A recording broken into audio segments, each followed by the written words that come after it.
AP. ഉസ്താദിന്റെ മുഖം കാണുമ്പോൾ തന്നെ നമുക്ക് വലിയ സമാധാനമാണ്. എന്തൊരു ഹൈബത്തും വഖാറുമുള്ള മുഖമാണ്. ആരോടും പുഞ്ചിരിയാണല്ലോ. ഉസ്താദിനെ കുറ്റം പറഞ്ഞ ആളാണെങ്കിലോ ഉസ്താദിന്റെ മുന്നിൽ മാപ്പ് പറയാൻ പോയാൽ അവരോടും പുഞ്ചിരി തൂകുന്ന ശൈഖുനാ സുൽത്താനുൽ ഉലമാ.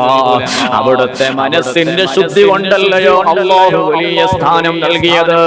യാ അല്ലാഹ്, ശൈഖുനാക്ക് നീ ദീർഘായുസ്സ് നൽകണേ നാഥാ.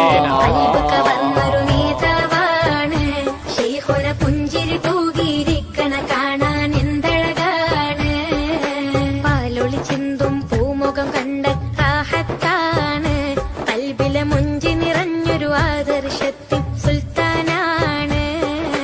ആലൊളി ചിന്തും പൂമുഖം കണ്ട റാഹത്താണ്. കൽബിലെ മുഞ്ചി നിറഞ്ഞൊരു ആദർശത്തിൽ